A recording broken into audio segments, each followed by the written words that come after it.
He's the man that knows the cap, bonuses and all of that. He's the one that gets you good. Front office, so don't give a word. He's the guy who knows the law, can't put him against the wall. He's the guy with all the answers. Matt and Chuck are backup dancers. Front office knows it all.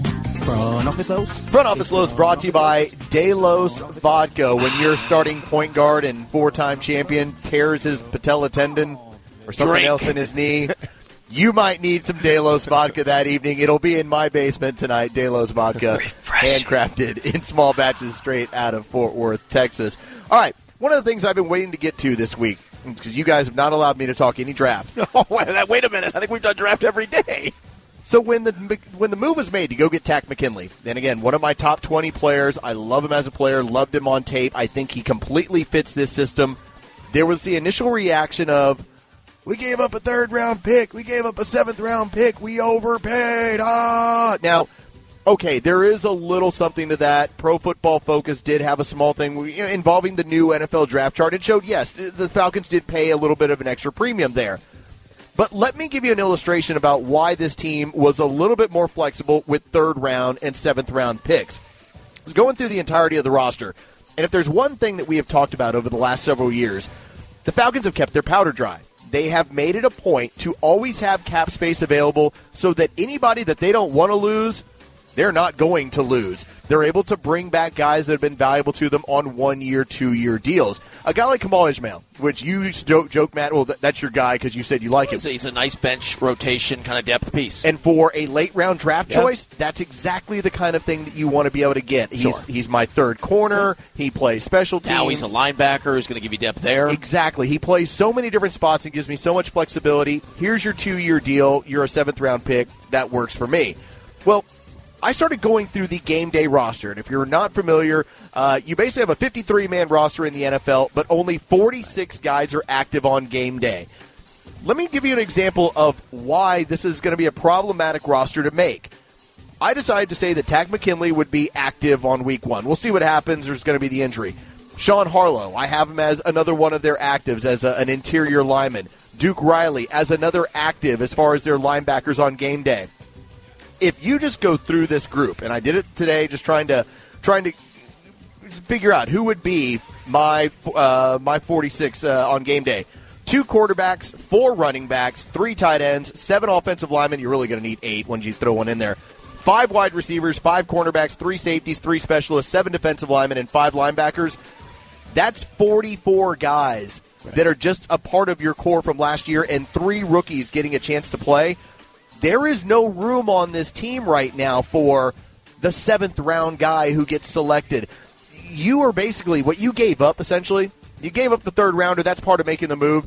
The 7th-rounder was never going to make the active game day roster, more than likely. It was a practice squad player, and if you're telling me that I can give away a practice squad player, the possibility of one to get Takk McKinley, good deal for the Falcons. One, I kind of agree with what you're saying here. 2 things. Number 1, the Falcons, and to their credit, I give them more credit now because I think there's a plan consistently. They traded up and gave up a 3rd, but in their mind, I think they were very flexible to move on number 63, which they ended up just moving 12 spots back, which, yes, it's in the 3rd round, but they picked up multiple picks on top of that, so they ended up covering themselves there. And here's the other part I'll add. Los, if you didn't know where Brian Poole was drafted a year ago, give me a round. 3rd round.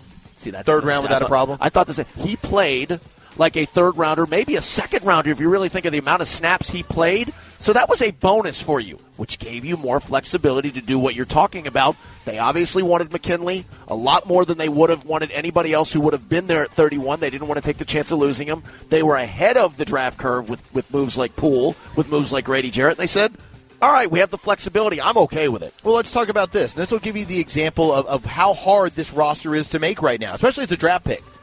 If you consider your corners on game day, Robert Alford, Trufant, right, Poole, Collins, and then Goodwin got quite a few of those snaps, and you would have a rotational guy as well. DeMonte Kazee, who's a really nice player from San Diego State. I mean, ball hawk, he will hit you. He's a little guy. He's going to have a hard time being active on game day, and he's going to be one of your 53. You're going to keep him on this roster, but that's how hard it is right now just to get onto the back end of the Sunday roster for the Falcons with how they're presently constructed. There are some moving parts in that. They could go a couple of running backs like they did, and that's dangerous, but they would sometimes dress Tevin and Devontae, and that would be it. Sometimes it was Teron Wars the third. It might be Brian Hill this year. But you're right. There's some moving parts, but just not a lot. No, there's not a lot. That's a credit to them that they're going to go into training camp. There are not many jobs up for grabs. Like, you're going to go in with your 53 on a board in the beginning of August, and you'll say, all right, we have some flexibility with spots 51, 52, and 53.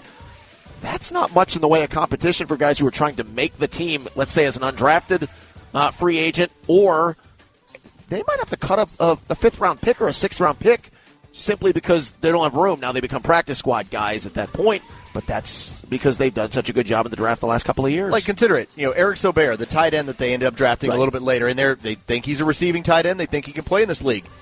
He won't be able, more than likely, if he becomes a third tight end on game day, fortunate for him, but more than likely he becomes your fourth tight end, either a practice squad or back into the roster. And so that's a guy that other teams are going to play on game day all the time, and he can't get on this game day roster here. Your competition is going to be, honestly, you just mentioned it, a matchup between Perkins and him for who's going to be the third tight end. That's the competition we're at right now. Yeah, that's a good spot. That's Front Office Los. Good job, Los. Thank you.